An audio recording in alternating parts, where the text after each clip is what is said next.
saw it open up. Hello.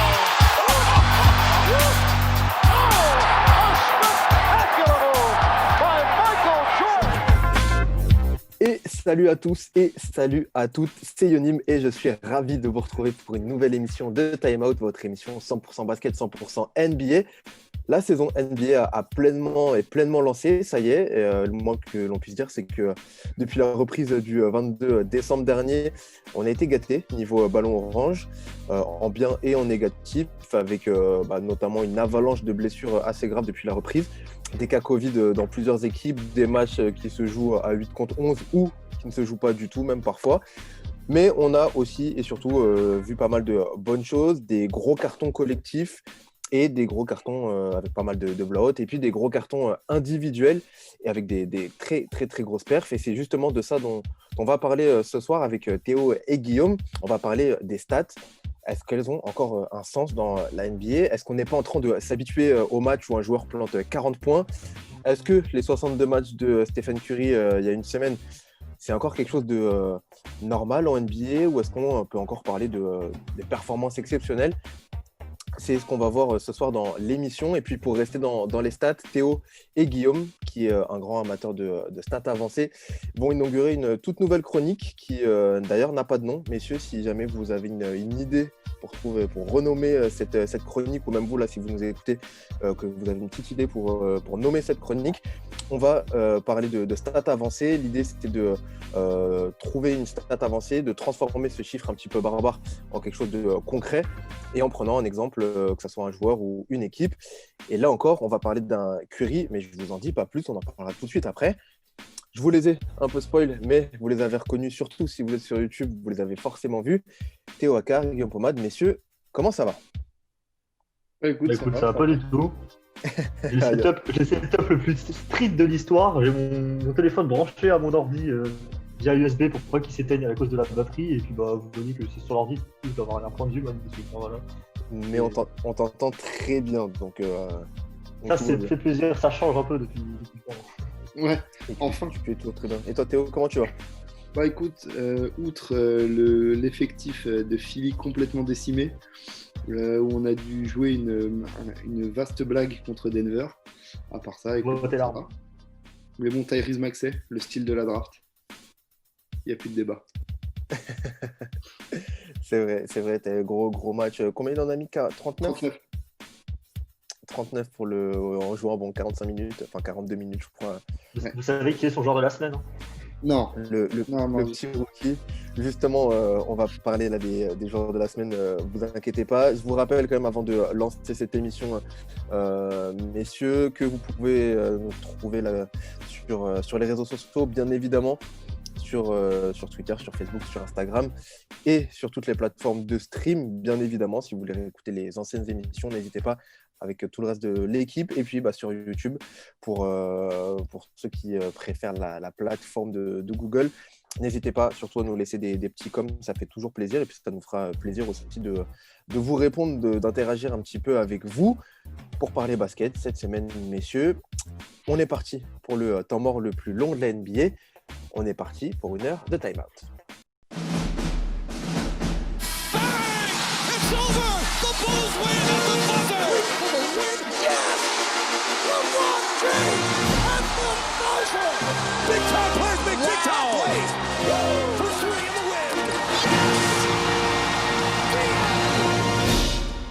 Et on commence tout de suite cette émission de Time Out, la deuxième depuis la reprise, alors que notre cher ami Guillaume est en train de... On fait de la déco. Bien évidemment, le maillot de Kobe, c'est beau. Qu'on ne voit pas du coup. Tu as bien raison, tu représentes. On va commencer, les gars, cette émission avec les joueurs de la semaine. Vous en avez sélectionné un à l'Est et un à l'Ouest. Je vais me tourner vers toi, mon cher Théo, pour commencer. Tu as du coup le regard braqué vers la conférence Est. Tu nous as déniché une petite pépite cette semaine. Est-ce que tu peux nous en dire un petit peu plus? Alors, contrairement à ce qu'a pu dire Guillaume, je n'ai pas sélectionné Tyrese Maxey comme le joueur de la semaine. Mais je suis allé chercher du côté de Charlotte parce qu'il y a un joueur qui est en train de revenir à son niveau All-Star qu'on avait pu voir du côté de Utah, c'est Gordon Hayward. qui a fait une semaine monstrueuse, notamment avec un match exceptionnel contre Atlanta, où il met 44 points. Il a été tout simplement injouable offensivement cette semaine. Il finit à plus de 52% au shoot, 45% à 3 points, avec 28 points de moyenne. Il a été partout. C'est lui qui a mené Charlotte à une belle semaine. Donc, pour moi, le joueur de la semaine à l'Est, c'est Gordon Hayward. Qu'est-ce que tu en penses, mon cher Guillaume? Est-ce que ça te semble être un choix logique? Et qu'est-ce que tu penses de Gordon? Parce que c'est vrai qu'on a beaucoup parlé de son transfert, enfin de son arrivée à Charlotte. On a beaucoup parlé du fait que ça pouvait être un mauvais choix, surtout vu la taille de son contrat. Et voilà, au final, il s'en sort plutôt pas mal. Qu'est-ce que tu en penses? Moi, j'avais confiance qu'il retrouve ce niveau-là, enfin, en tout cas qu'il retrouve le niveau qu'il avait à Utah, à Charlotte, au vu de la situation où il aurait plus de ballons. Sachant qu'à Boston, il n'a jamais montré qu'il avait perdu ce niveau-là, il a juste été maudit, tout simplement. À chaque fois qu'il était un peu en forme, qu'il commençait à revenir à 17 points de moyenne avec toujours les bons choix en attaque et une bonne défense et une présence sur bon. Il se blessait à chaque fois qu'il revenait à ce niveau-là. Et du coup, je suis très content de le voir à ce niveau-là à Charlotte et je touche du bois pour que ça continue parce que ça fait vraiment plaisir de voir ce joueur de retour au niveau All-Star qu'il avait montré dans sa dernière saison à Utah où il amène l'équipe en demi-finale de conf. Et il profite aussi des bonnes perfs de l'équipe et notamment de leur rookie Lamelo Ball qui a fait une jolie semaine aussi, qui commence à se révéler aussi carrément. Scary Rozier qui est pas mal, mais c'est vrai qu'on a beaucoup parlé de Lamelo Ball cette semaine, forcément avec son triple-double et son record en étant le plus jeune joueur à avoir effectué un triple-double. Donc voilà, les Hornets qui sont plutôt pas mal, et Gordon Hayward, du coup, qui est notre joueur de la semaine à l'Est. Guillaume, toi, tu avais le regard cette fois-ci braqué vers la conférence Ouest. Qui t'a choisi pour être le joueur de la semaine à l'Ouest? Bien, j'ai choisi Shai Gilgeous-Alexander du Thunder. 3 victoires, 1 défaite pour Thunder cette semaine. Donc il a le bilan qu'il faut pour être joueur de la semaine. Et il a aussi les statistiques, puisqu'il a tourné en 24 points, 7 passes, 6 rebonds, avec 55% au shoot, 45 à 3 points et 82% avec 2 interceptions aussi sur la semaine. Donc des stats assez impressionnantes. J'étais pas déçu, mais j'étais un peu surpris de son début de saison, finalement relativement en retrait, puisqu'il est tourné qu'à 20 points de moyenne, alors que et surtout il prenait pas tant de shoots que ça. Il en a pris que environ 70 shoots sur les 5 premiers matchs, alors que je l'attendais vraiment à 20 shoots par match quasiment, puisque ça manquait beaucoup de créativité côté OKC. Finalement, c'est une équipe qui est plus collective peut-être que ce qu'on s'y attendait, et qui gagne du coup, et qui gagne aussi parce que Shai a commencé à devenir de plus en plus propre, à prendre le rythme, à prendre l'habitude de jouer avec ses nouveaux coéquipiers, et il a pu le montrer surtout dans le match contre Brooklyn, où il a fait un match immense, avec 31 points en 16 shoots tentés, ce qui est très très fort en termes d'efficacité. Ouais. Et tu n'étais pas obligé de rappeler ce match-là, mon cher Guillaume, mais bon, tu as raison. Shai qui a fait une jolie semaine. Théo, toi, Shai, surpris aussi, c'est vrai qu'on a, Guillaume le disait, vu l'équipe qu'il y a au Thunder, le fait qu'il ne soit pas forcément mis en avant sur le début de saison était un peu peut-être surprenant. Peut-être le temps de trouver ses marques, la préparation, je ne sais pas, qui est déjà, faut savoir que chez Gilgeous-Alexander, il y a aussi l'environnement qu'a joué. On lui a changé pratiquement tout son effectif. C'est que les mecs avec qui il jouait l'année dernière, il n'y en a pas beaucoup qui sont encore dans la rotation, enfin, qui sont encore au Thunder et qui sont encore dans la rotation pour ceux qui sont restés au Thunder. Donc forcément, c'est complètement différent pour lui. Maintenant, là, on a le niveau qu'il a pu montrer contre Brooklyn, mais aussi contre New York, où il fait un très gros match, avec notamment une très grosse présence au rebond, puisqu'il en prend 10, et où il est très très propre au shoot. Il est à 3 sur 3 de loin, il est à 65% au shoot sur le match. Et c'est ce genre de match-là qu'on attend de chez Gilgeous-Alexander maintenant, où même si au shoot, il va pas être exceptionnel, ou même si au shoot, il est bon, mais qu'il prend pas énormément de shoot, il va falloir qu'il soit complet dans tous les compartiments du jeu. Et je pense que c'est ce qu'il a prouvé cette semaine en prenant du rebond, en créant pour les autres. Et effectivement, jolie semaine pour le petit arrière du Thunder cette semaine. Enfin, petit, le jeune, en tout cas, Shai Gilgeous-Alexander. Messieurs, voilà pour les joueurs de la semaine. Comme d'habitude, chaque semaine, on vous choisira un joueur à l'Est et un joueur à l'Ouest. Vous commencez à avoir l'habitude. On va enchaîner cette émission, je vous le disais, une émission spéciale stats. On va beaucoup parler de stats aujourd'hui. Et vous avez eu l'honneur, messieurs, enfin vous avez l'honneur d'ailleurs d'inaugurer cette nouvelle chronique. On va parler de stats avancées tout de suite dans Time Out. C'est parti.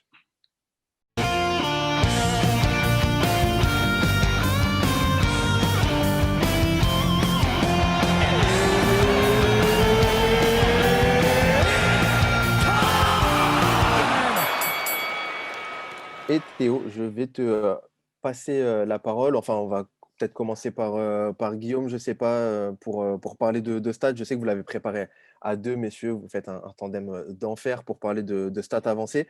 Est-ce que vous pouvez nous expliquer déjà de quelle stat vous allez parler et comment on la calcule, pourquoi elle est intéressante? Enfin bref, faire un petit peu tout le topo sur cette stat. Guillaume, peut-être pour lancer, on sait que tu es le spécialiste des stats avancées maintenant. Spécialiste, je n'irai pas jusque-là, puisqu'on n'a pas encore l'abonnement à Basketball Référence, mais ça ne saurait que tarder.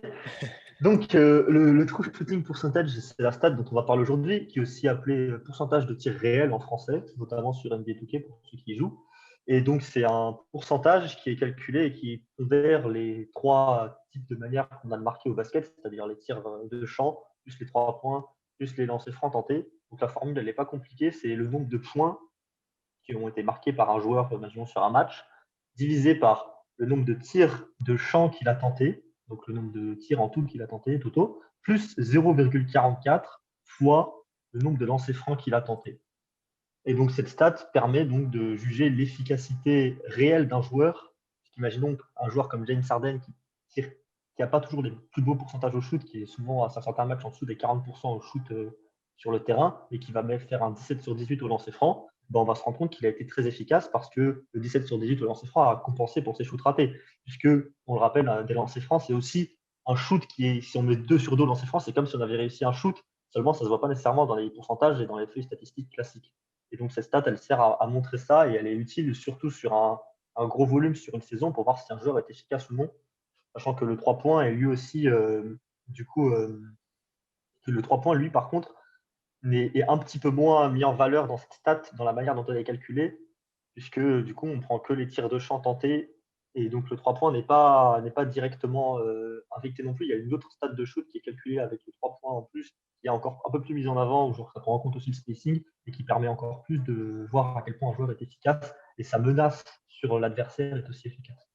Bon, en tout cas, tu l'as parfaitement résumé. Voilà, c'est quelque chose une statistique qui va permettre de voir l'efficacité d'un joueur d'un point de vue assez global sur les statistiques qu'il va avoir, sur son impact aussi sur l'équipe.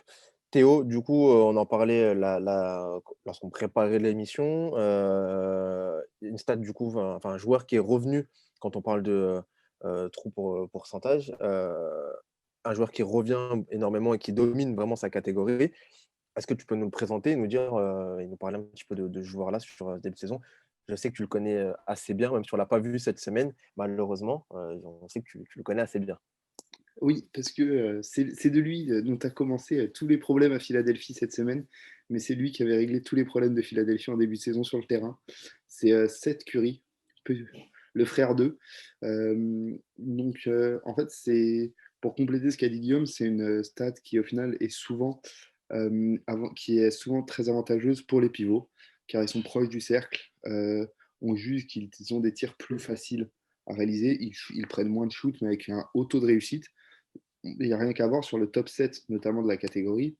Il y a 6 pivots. Mais la première place, c'est un guard.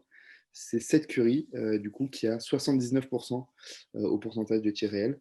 Donc, ce qui est juste exceptionnel pour un guard. Après, ça reste un début de saison. S'il maintient ce niveau-là toute la saison, Philly sera champion. Et je vous l'annonce tout de suite. Mais en tout cas, voilà. En fait, ça prouve aussi tout le bien que fait Seth Curry à cette équipe. Et c'est pas faute d'avoir dit qu'autour de Ben Simmons et Joel Embiid, il fallait du spacing, il fallait aussi le faire.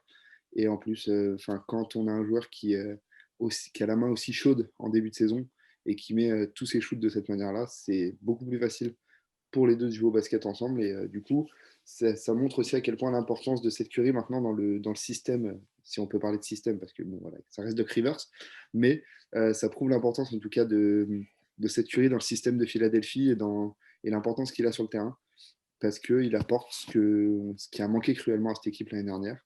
Et en plus, il a la main complètement chaude, il est ingérable en ce moment au shoot. Donc, tant mieux pour Philadelphie, tant pis pour leurs adversaires. Au moment où on enregistre l'émission, là, Philly est deuxième. 7 victoires, du coup, 4 défaites.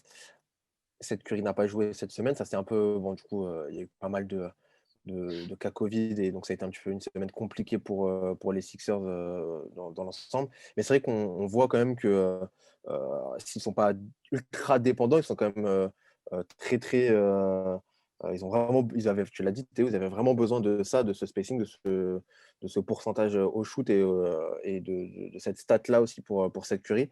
Guillaume, rapidement, t'en penses quoi, toi, de cet apport-là de Seth Curry? Puis on l'a vu, un petit mot quand même aussi sur le fait qu'effectivement, il y a beaucoup en théorie d'intérieur. Là, c'est un arrière qui domine et puis qui domine assez largement, parce que le deuxième, c'est Jarrett Allen qui est à 75%. Le troisième, c'est Richard Holmes avec les Kings à 71%, pardon. Enes Kanter, Thomas Bryant en 5. Au final, bon, on voit que c'est quand même des intérieurs, malgré tout. Et là, Oui. que Curry arrive à dominer ça, on est sur un joli exploit quand même. Curry ne va pas dominer ça éternellement, même s'il peut rester très haut parmi les guards de ces pourcentages-là, comme son frère l'a été d'ailleurs lors des grandes saisons au shoot en termes de pourcentage. Il était très haut dans ces classements-là, alors qu'il avait un volume exceptionnel. Mais ce qu'il y a, c'est que la présence de ces pivots, c'est aussi la présence de pivots qui sont propres au lancer franc. C'est pas un classement où, même si Capella, par exemple, tombe souvent à 65 ou Mitchell Robinson tombe à 65% au shoot, on les verra pas là parce qu'ils ne sont pas propres au lancer franc. Alors que des mecs comme Jarrett Allen, Enes Kanter, Richard Holmes sont des pivots qui peuvent tourner à 75% au lancer franc. Et c'est pour ça qu'ils sont là dans ce classement. Pour ce qui est de Curry aux Sixers, pour moi, c'est une addition qui était logique, qui était essentielle et qui était logique, qui était facile à faire presque, parce qu'il ajoute l'un des meilleurs joueurs sans ballon de la ligue, quasiment. Un joueur qui est capable de vraiment très bien jouer sans ballon et qui a été très très bien utilisé à Dallas. C'est pas un hasard si Dallas était la meilleure attaque de l'histoire en termes d'offensive rating l'an dernier et que Steph Curry était impliqué dedans. Parce que quand tu as un mec qui est capable de shooter à 45% à 3 points sur l'ensemble d'une saison, de jouer sans ballon, d'attirer les défenses comme ça, c'est parfait. Et pour jouer à côté de Ben Simmons et de Joel Embiid, qui ne sont pas des équipes. Ben Simmons n'est pas un shooter, Joel Embiid, ça va bien cette année pour l'instant, mais il n'a pas non plus montré dans sa carrière qu'il était un shooter exceptionnel. C'est parfait pour les compléter. Bon, messieurs, merci. Tu fais bien de le rappeler, Guillaume, sur ce petit point stat. On essaiera de vous donner des stats et de décrypter un petit peu des stats qui peuvent sembler un petit peu barbares comme ça dans le monde de la NBA. On va essayer d'en parler un petit peu, de détailler un petit peu tout ça au fil de l'année. Merci, messieurs. On va continuer et rester dans le monde des stats, puisqu'on va passer, messieurs, si vous le voulez bien, au gros débat de cette semaine. On va parler des gros cartons, des grosses performances individuelles et du fait que peut-être on est en train de banaliser un petit peu l'exceptionnel. On en parle tout de suite dans le gros débat de la semaine. Man, Steph is running into the front court. Draymond finds him another three. Got it! 62! 62! And he actually surpasses his buddy Klay Thompson. On va parler, messieurs, comme je vous le disais, de statistiques. On a parlé des stats avancées. Là, on va parler de statistiques peut-être un peu plus globales. Et surtout, on va s'intéresser principalement aux statistiques, le nombre de points marqués. On est en train de voir encore une fois cette saison pas mal de gros cartons. J'ai regardé, on a une dizaine de joueurs qui ont déjà marqué plus de 43 points, ce qui peut sembler, quand on le dit comme ça, ce qui peut sembler normal. Et pourtant, on reste quand même sur une 43 points dans un match NBA, c'est quand même plutôt pas mal. On a les 62 points de Stephen Curry, on a les 60 points de Bradley Beal quelques jours après. Zach LaVine qui est un petit peu en retrait avec 43 points qui complète ce podium pour cette saison en tout cas. La question, messieurs, que je voulais vous poser et que je vous pose à tout le monde qui suivait un petit peu la NBA, c'est est-ce qu'on est en train de banaliser un petit peu ce genre de perf? Est-ce que c'est quelque chose qui vous semble normal maintenant de voir par exemple un Stephen Curry à 62 points? Est-ce que ça vous choque encore ou est-ce que vous arrivez encore à vous émerveiller devant ça? Théo, quand je te dis 62 points de Stephen Curry, pardon, quelle est ta première réaction quand tu vois, genre le matin, tu te réveilles, si tu n'as pas vu le match en direct, tu regardes, tu vois 62 points de Steph Curry. T'es en mode, oh putain, un truc de ouf, ou c'est en mode, oh, ok, bon, bah, Stephen est chaud. Après, Stephen Curry, c'est un joueur particulier là-dessus parce qu'on sait qu'il est capable de gros coups de chaud. Maintenant, 62 points, ça reste exceptionnel. La preuve, c'est son record en carrière. Donc, c'est pas. Même dans des matchs où il a des gros coups de chaud, où il va planter 40-45 points. Là, 62 points, ça reste assez exceptionnel. Derrière, on a Bradley Beal qui va en mettre 60 quelques jours après. Je pense que, honnêtement, moi, quand par exemple, tu prenais l'exemple de Steph Curry, ce match-là, je ne l'ai pas vu en direct. Malheureusement, je n'ai pas eu cette chance. Mais quand je me suis réveillé et que j'ai vu la ligne de stade de Steph Curry, ma première réaction, ça a été la surprise. Et je me suis dit, mais il est complètement fou. Parce que c'est complètement dingue aujourd'hui de mettre 62 points. Et quelle que soit l'époque de la NBA, à part Will Chamberlain, personne ne pouvait mettre 62 points régulièrement en NBA. Et du coup, ça reste exceptionnel. Et ma première réaction, ça a été de revoir le match en replay pour voir, pour voir ça arriver, en fait, pour voir Stephen Curry mettre 62 points, quel que soit ce qu'on lui propose comme défense. Et je pense que c'est ça aussi le, même si on banalise, je pense que ça reste des trucs qu'on a envie de voir et de revoir, des highlights ou des bouts de match où le joueur est complètement indéfendable, complètement indéfendable en fait, où on peut rien faire, quoi qu'il arrive, quoi qu'il tente, ça va rentrer parce qu'il a la main chaude, que ce soit Steph Curry, que ce soit Bradley Beal, que ce soit même Gordon Hayward contre les Hawks quand il a remis 44 points.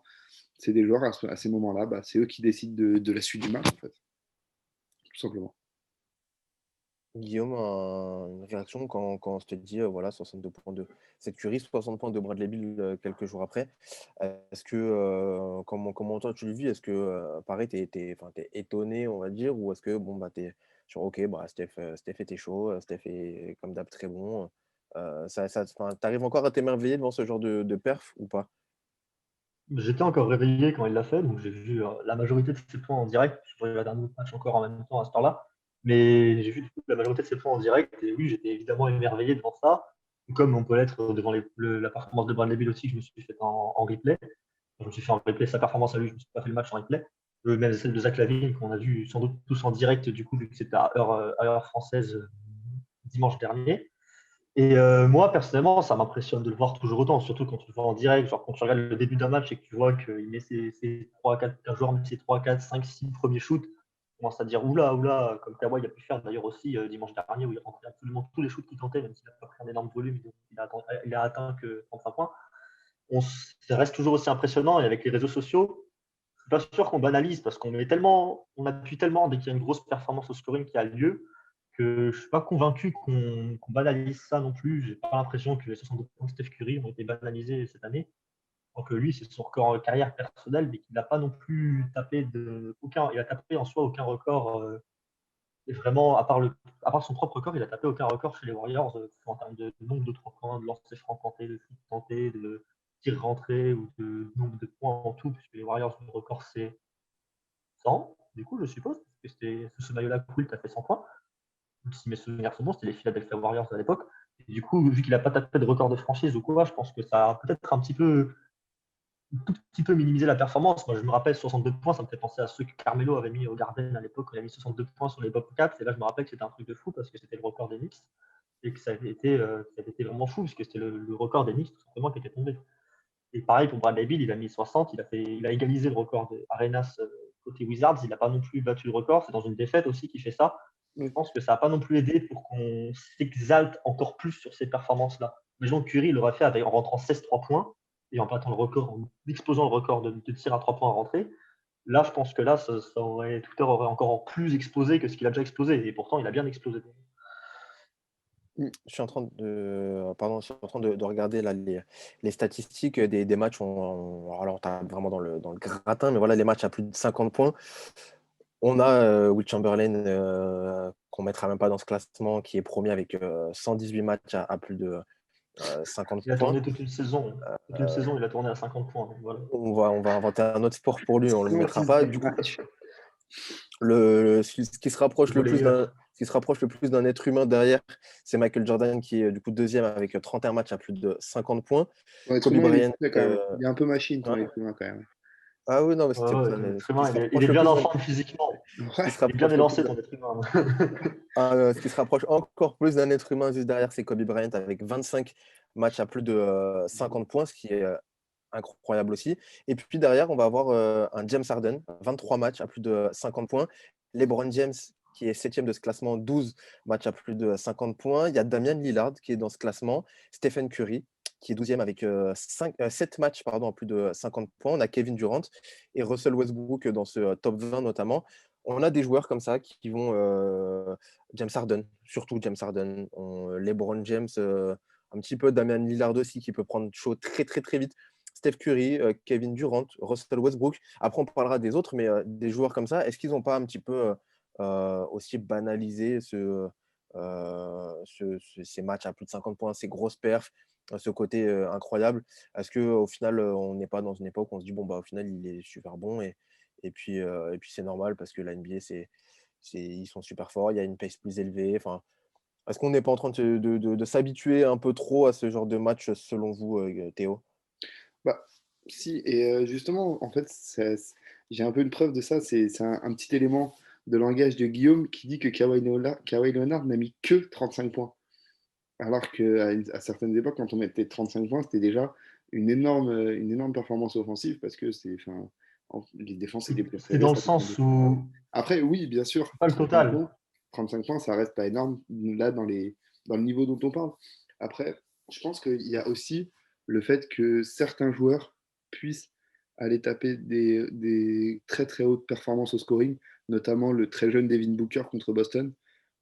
C'est le fait que ça devienne un petit peu plus accessible, entre guillemets, de claquer autant de points. Par exemple, Gordon Hayward qui met 44 points, ce genre de joueur-là, à une certaine époque, ils mettaient pas. C'était pas eux qui prenaient ces volumes-là de shoot, même s'ils étaient franchise players, ça jouait plus collectif, etc.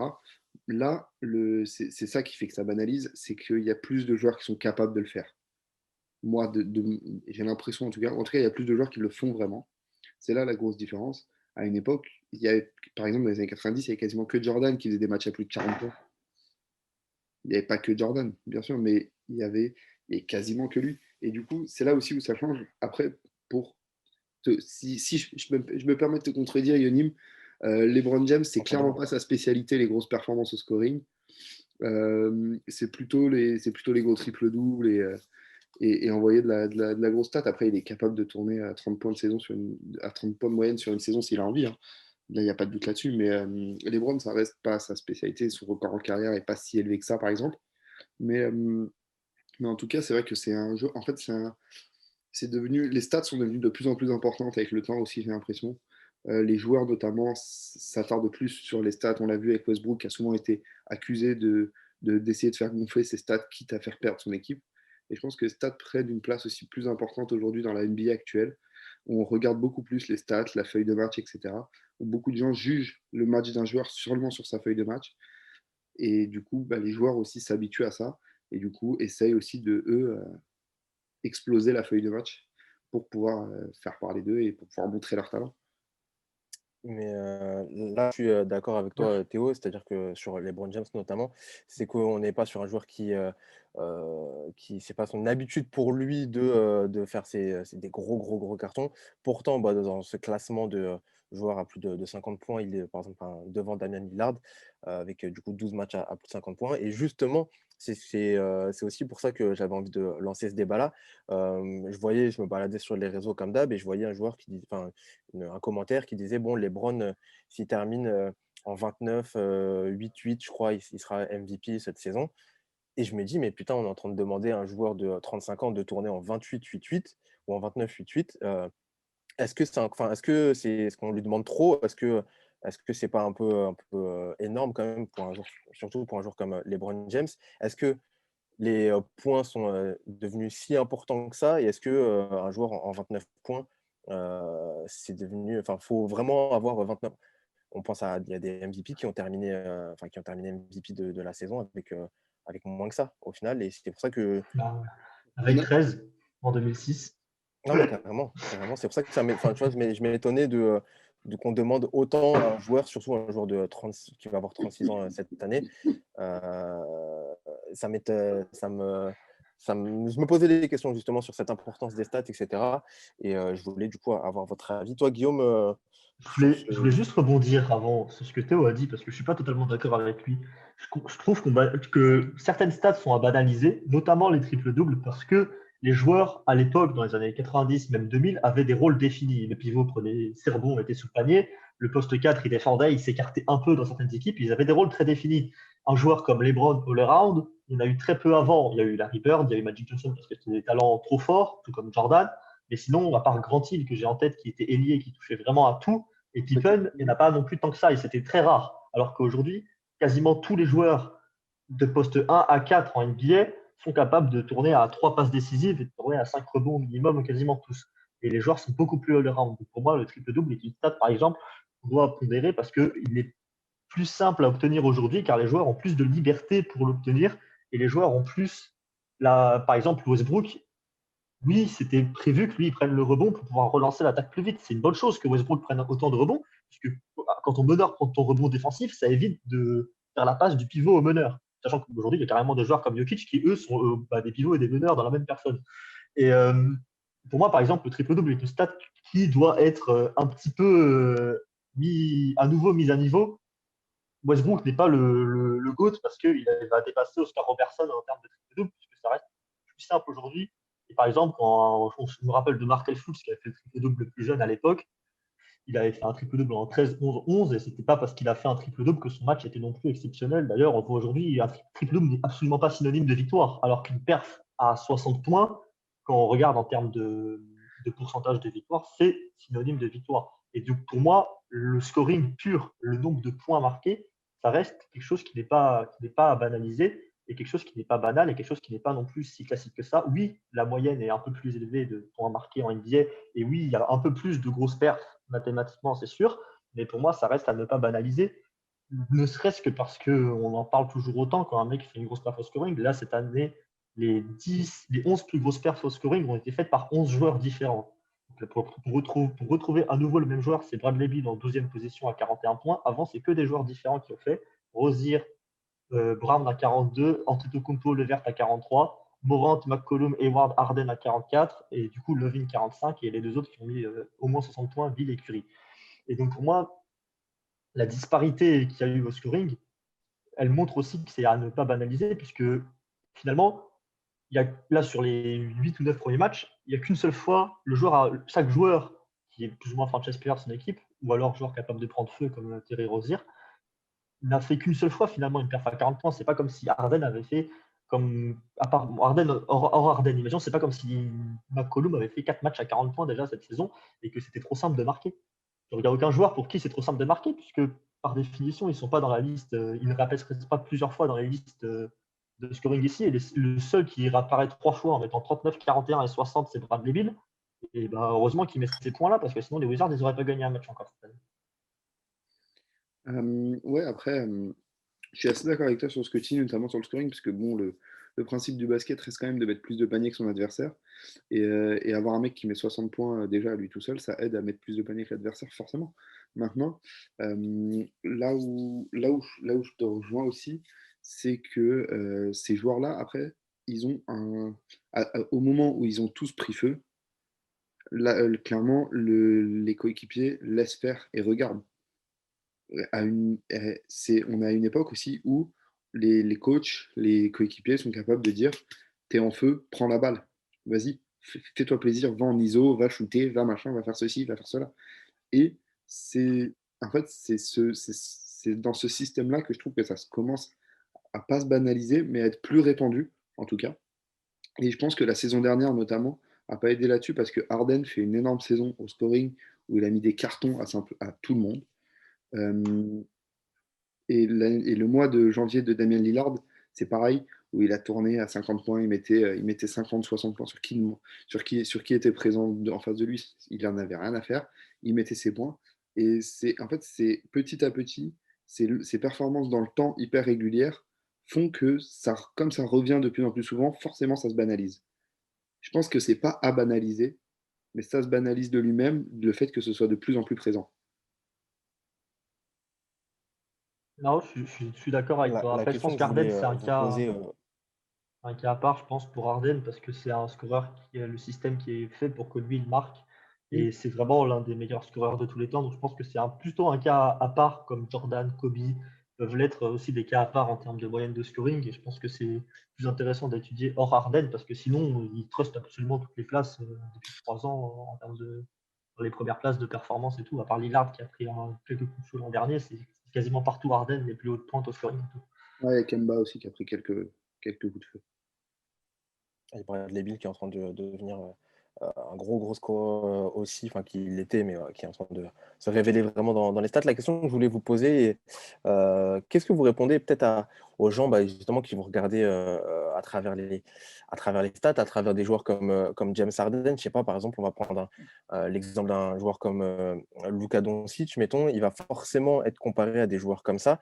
Et qu'est-ce que vous répondez aux gens qui vont regarder la NBA à travers ce prisme des stats, qui vont voir un Doncic peut-être vainqueur avec les Mavericks, mais voilà, qui va sortir un match à 22, 23 points. Est-ce que les gens vont dire, oh, en fait, il est nul, ou je sais pas, il va marquer que 18 points et pourtant son équipe va gagner, et ils vont dire, en fait, bon, ce mec-là, c'est un bouffon qui marque pas, il n'est pas au niveau des autres, c'est pas un bon joueur, il sera jamais MVP. Je prends l'exemple de Luka Doncic, mais de plein d'autres joueurs qui peuvent aussi avoir des prétentions élevées. Qu'est-ce que vous leur répondez aux gens qui peuvent voir la NBA à travers ces stats-là, qui vont comparer forcément à des joueurs comme James Harden qui prennent feu tous les soirs, qui font des mois exceptionnels à chaque fois?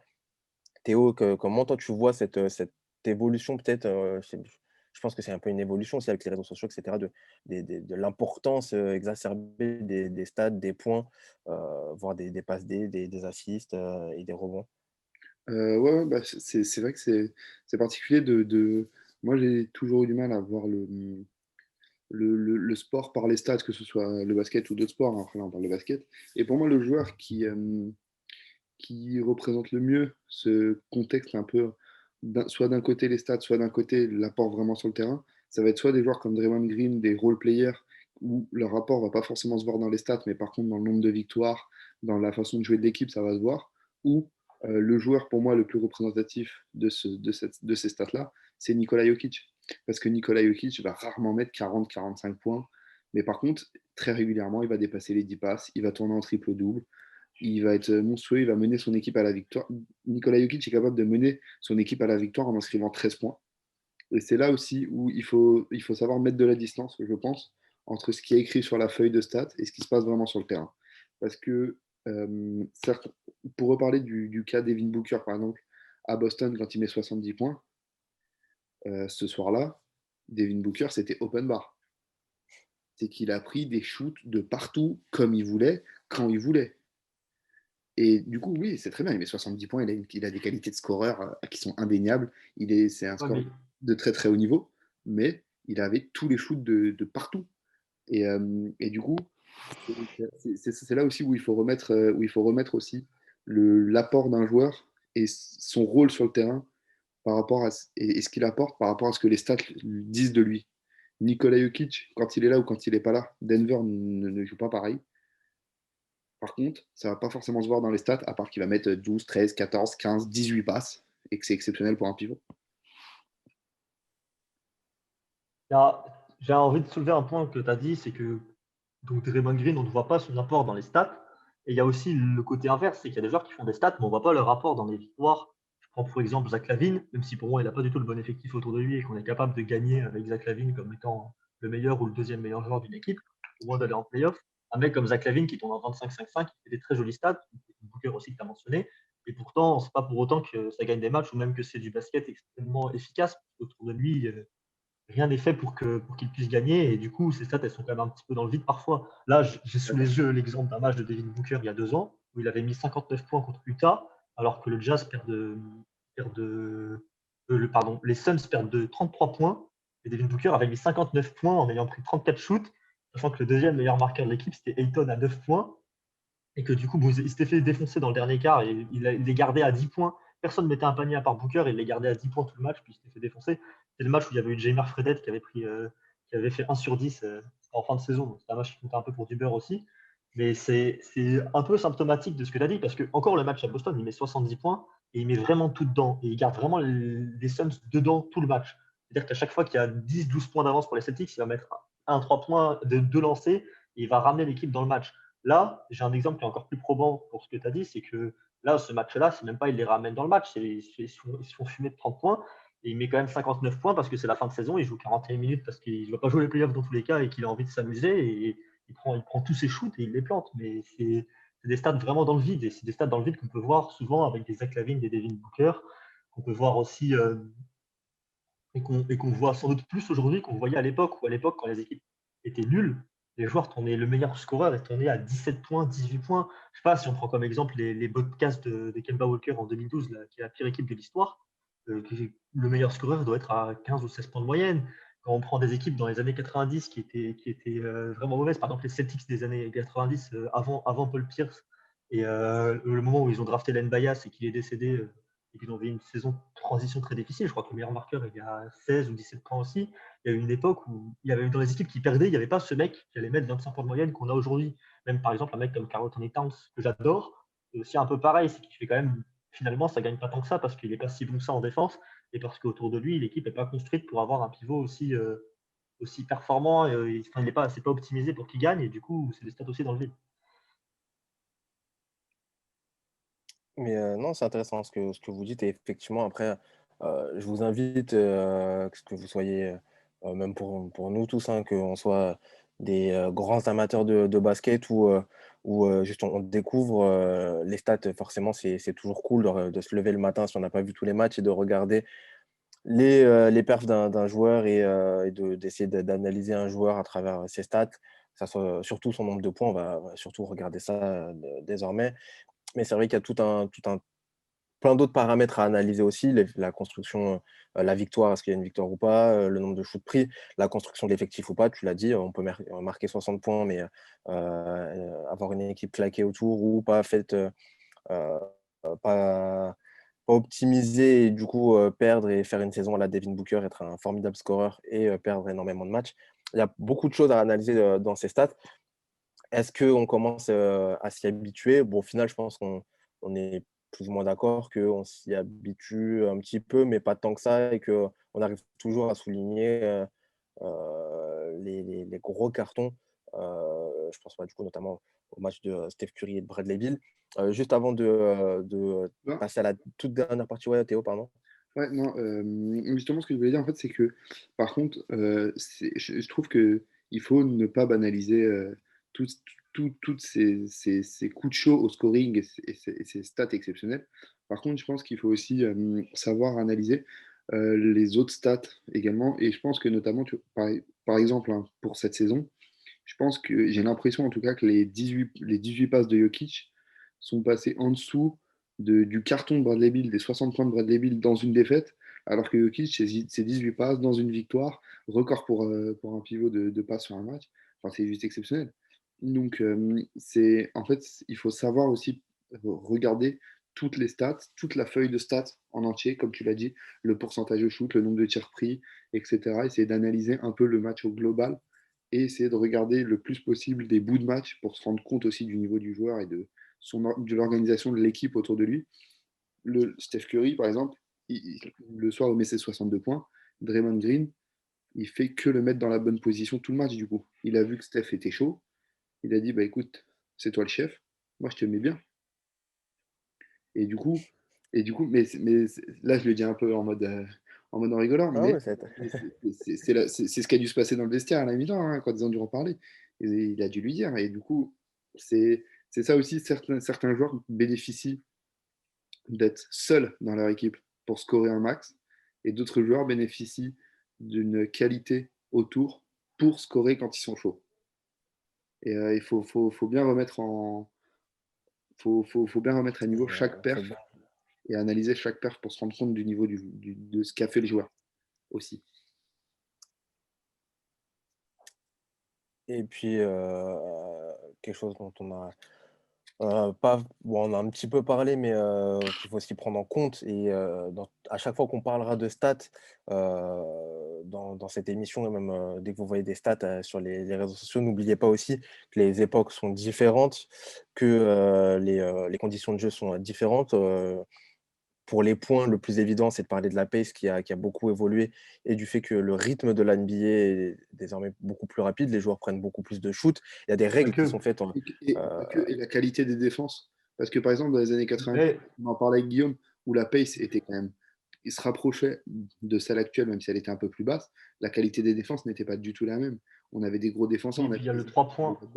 Là. Le 3 points a cassé toute statistique aussi. Le 3 points, le fait que les équipes prennent aujourd'hui 40, voire 50 parfois 3 points par match, c'est quelque chose qui était inconcevable à l'époque où une équipe prenait maximum 11 ou 12 3 points par match. Et du coup, ça rajoute quasiment 10 points à la fin du match pour l'équipe qui en a pris. Enfin, une équipe qui met 20 sur 50 à 3 points, bah, elle aura 13 ou 14 points de plus qu'une équipe dans les années 90 qui aura fait le même match dans tous les autres aspects face à la même défense, en fait, tout simplement. C'est ça, et ça se voit dans la construction des effectifs.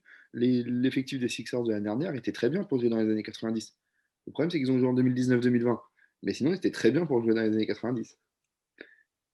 Donc ça se ressent aussi. Oui, ça fait partie des choses qu'il faut prendre en compte et dont il faut arriver à avoir une vision globale.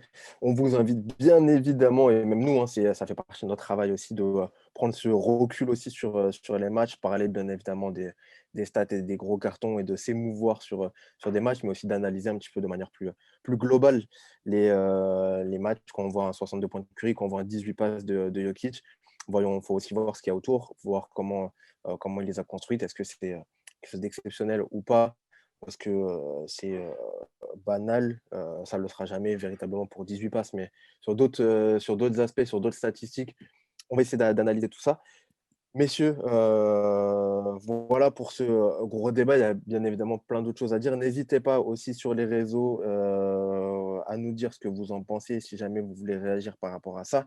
On sera très content d'en débattre. Ça fait partie des gros débats qu'il y a sur Twitter, souvent sur les statistiques et sur la manière de voir la NBA. On sera très heureux de discuter de ça avec vous. Si vous le voulez bien, on va passer, messieurs, à la toute dernière partie de l'émission. Je vous ai préparé, comme à nos chers amis de la semaine dernière, à Seb et Benjamin, un petit quiz. On va passer, si vous le voulez bien, messieurs, à la dernière partie de l'émission, au Qui a dit de la semaine.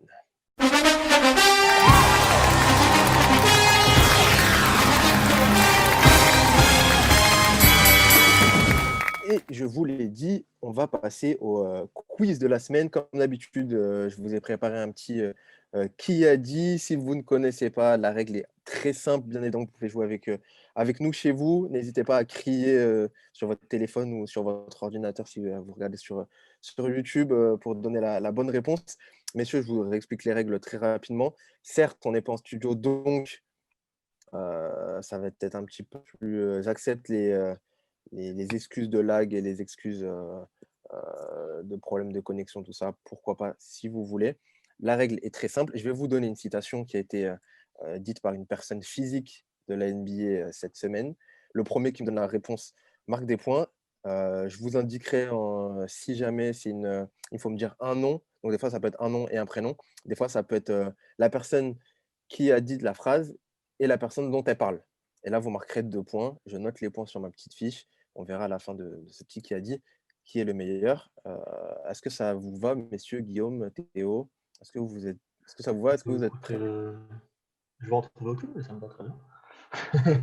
Ouais, je suis clairement l'outsider. Hein. Guillaume est clairement le favori sur ce jeu-là. En citation, mec, absolument pas. Je pense qu'on va tous les deux trouver aucune et qu'on va se faire gérer.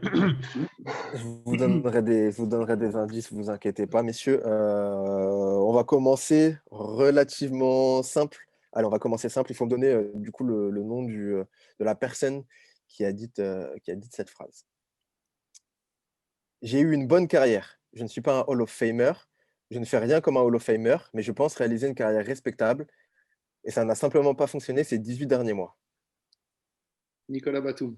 C'est effectivement Nicolas Batum qui a dit cette phrase. Théo, tu marques un point.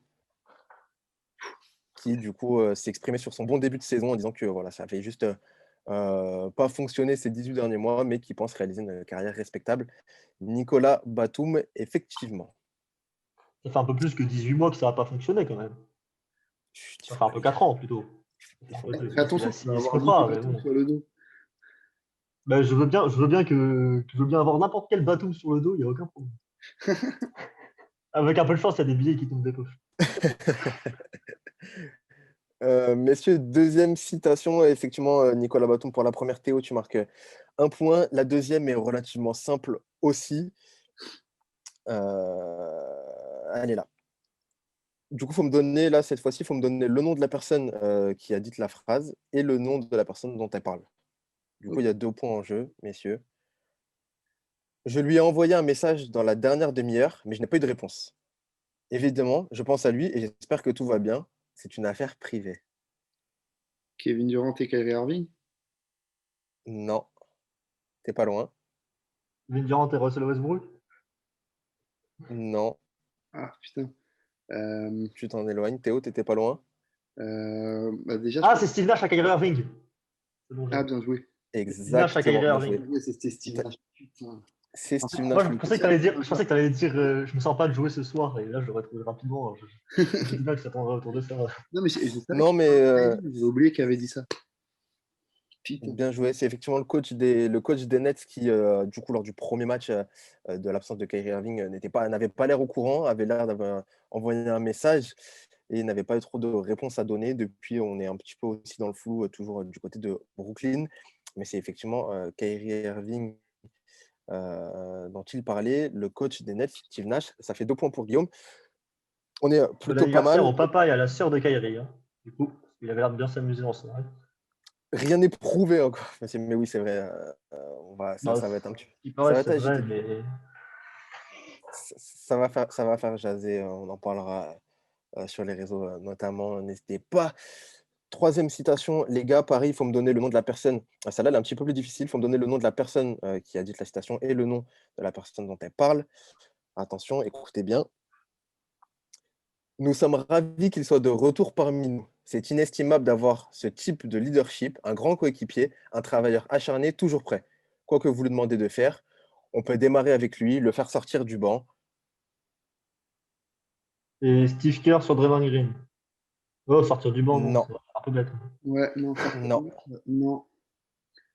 De retour par Ah, c'est L'important, c'est la Carmelo première phrase, et c'est Terry Stotts aux Blazers ou non. Lillard aux Blazers. Carmelo. L'important, c'est la première phrase. Nous sommes ravis qu'il soit de retour parmi nous.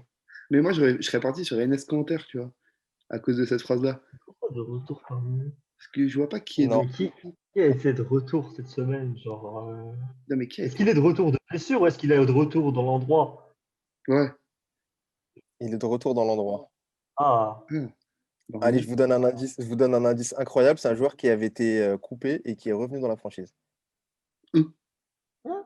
Quoi Quoi?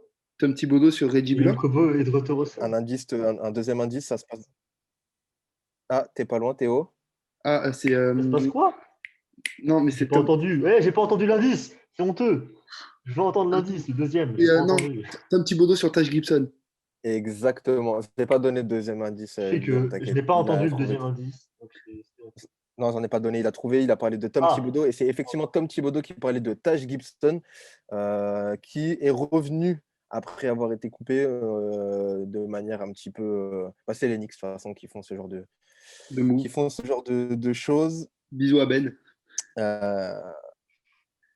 Bisous à Ben, sa franchise incroyable. Qui, du Dédicace coup, aux Knicks qui ont perdu le 3 matchs retour de Taj d'affilée d'ailleurs. Gibson, Ouais.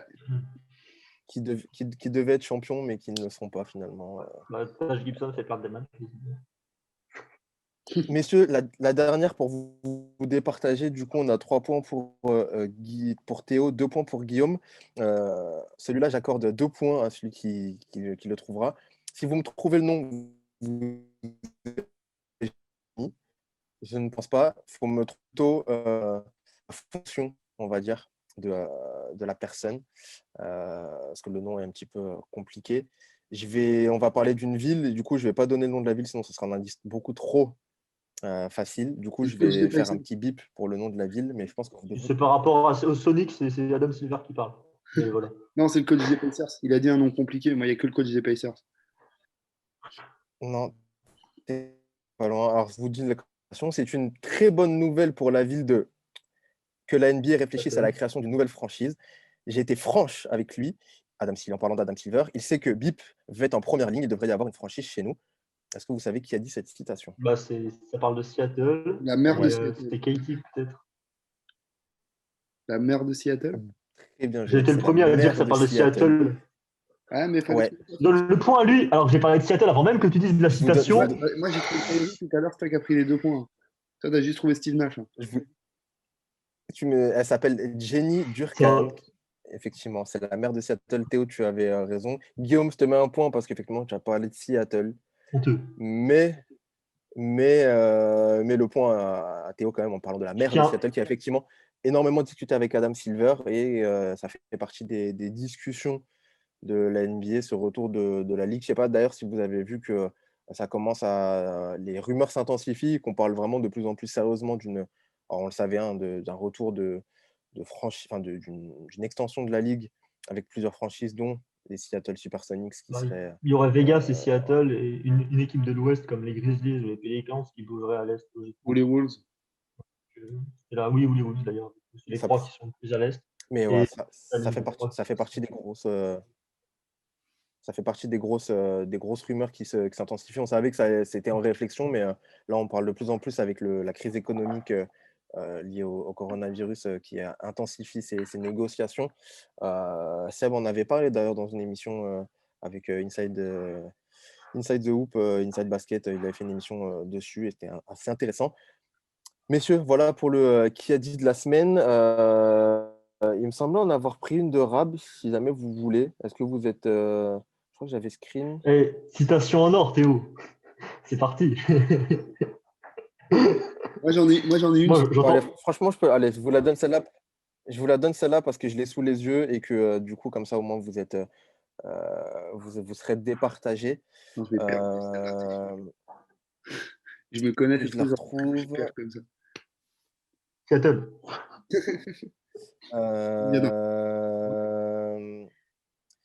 Ok, elle est là, c'est bon. Elle est un peu longue, je vous laisse écouter. Alors, déjà, pour apprendre, il faut comprendre ce que l'on ne sait pas. Et pour la plupart des gens... Harry. Non. Et la plupart des gens ne comprennent pas ce qu'ils ne savent rien. Donc, ils sont baisés. C'est comme ça qu'on est toxico à la première étape. Draymond Green sur ce qui s'est passé au Capitole. Exactement. Alors là, il parlait plutôt des gens qui... Mais ça passe. Il parlait des gens qui comprennent, qui parlent beaucoup de basket sans forcément avoir le recul nécessaire. C'est ça. Il disait toutes ces personnes sur Internet j'ai qui juste pensent entendu le basket, il faudrait qu'elles acceptent. Oui, bon, on est sur Draymond Green. Bien joué, Guillaume. Effectivement, c'est le seul qui se permet de dire fuck à la télé américaine. C'était pas très cool.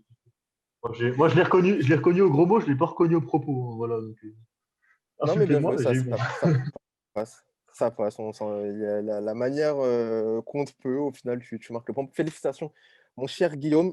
Bravo aussi, Théo. N'hésitez pas à nous dire si vous avez... Pas bravo à Théo qui vient de perdre, on le rappelle. Et je t'avais dit, je savais que j'allais perdre sur celle-là.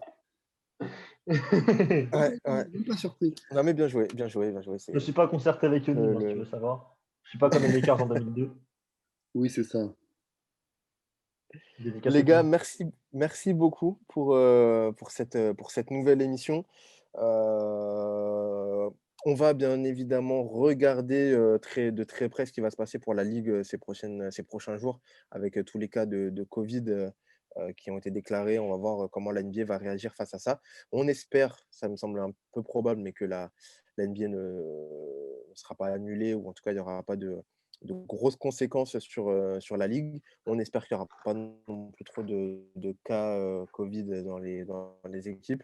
On pense à toi, Théo, et ta franchise incroyable qui joue à 7, pas qui joue à 8. Non. 7,1. On n'a même pas pu jouer à 8. En fait, c'est juste qu'on a dû mettre 8 noms. Du coup, on a mis Mike Scott en 8e nom, mais sauf qu'il était blessé. Et il a été forcé de s'échauffer. La NBA vous aime pas. Mais la NBA vous déteste. Je ne sais pas comment ce match s'est joué. Et le lendemain, on dit aux Celtics, non, vous ne jouez pas, les gars. Les Celtics, ça fait 3 matchs d'affilée qui sont... Je comprends pas. C'est white privilege. Ouais, je te jure. Parce que Boston et tout, mais c'était une blague limite, ça. Donc, on va la retirer. Mais... on la coupe. Non, mais En tout cas, on regardera bien évidemment ce que va faire la NBA par rapport à tout ça. On espère vous retrouver quand même bien évidemment la semaine prochaine pour une nouvelle émission. Une émission logiquement sur Tony Parker suite à la diffusion du reportage. On se retrouve très vite sur les réseaux pour parler de basket encore une fois. Théo, Guillaume, merci beaucoup. Je vous donne rendez-vous la semaine prochaine ou dans 2 semaines. On verra en fonction des rotations dans l'effectif. On va décider de tout ça cette semaine. Merci beaucoup en tout cas les gars. Et puis bonne semaine NBA. Allez les Nets, je crois, j'espère. Allez, les Sixers. Et vive Kyrie. Vive Tyrese Haliburton et fuck Marvin Bagley. Ouais. Dédicace à mon pote fan des Kings. C'était le pauvre. Allez, ciao. Et c'est vrai que Tyrese est un joueur incroyable, il faut le dire. Ouais, il est juste